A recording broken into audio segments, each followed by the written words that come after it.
the conference championship is one of the first goals, one of the ultimate goals when you're playing, and you know, to have the honor of having the first one at any school is just very special, and at the Citadel particularly, I think.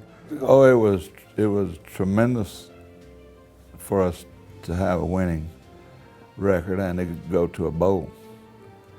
And we knew that we could win, and we felt like it when we came back that year to prepare for the '61 season. All I know is at the time we wanted to be winners. I think that was instilled in us back in our sophomore year. But we got started off on the wrong foot, you know. That was a tough way to get slapped back down to ground, boy, after riding high after the Tangerine Bowl. So we took our lumps early, and that's when the coaches woke us up. Probably in hindsight, you know, it was probably a good thing that we lost those two games, frankly, particularly the Memphis State game. I mean, like you said, riding high and, you know, feeling our oats, and all of a sudden we figured out and found out pretty quickly, you know, what football's all about. But we had a kind of team that you hear about, that we had a lot of good football players. We didn't have many outstanding players. Bill was a good quarterback. He had a pretty good arm. He could run the ball too.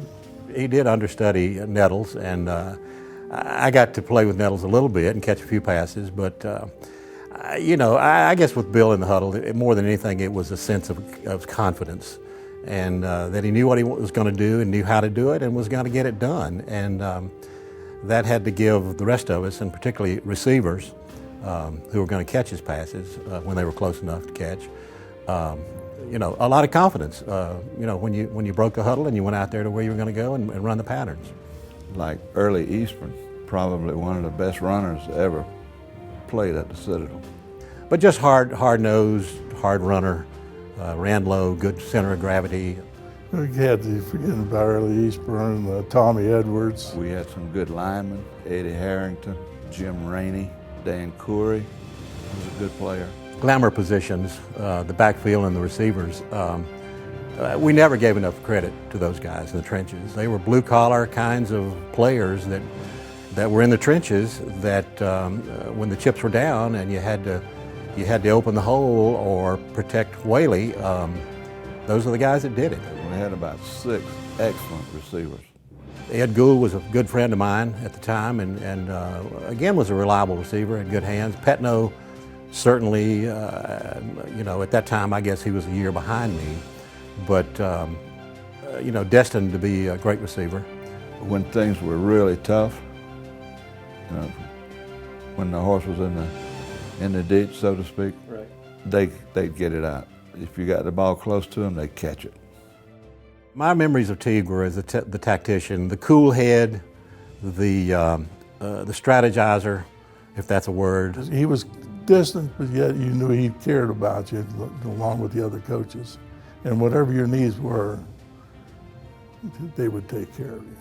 We were in a very disciplined environment already before we ever went on the football field, but he brought, I think, an extra measure of discipline and thinking about the intricacies of the game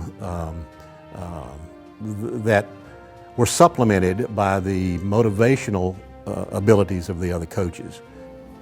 It's probably the best place that we could have been at the time to get a good education.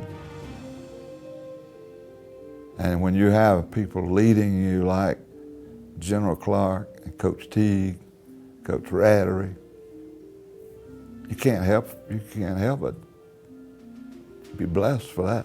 The Citadel Stadium now, of course, is wonderful. It was wonderful when we played there, but it's really great now, and that'll be even better for us to be able to stand there and look at the stadium and remember 50 years ago. Same field, same grass.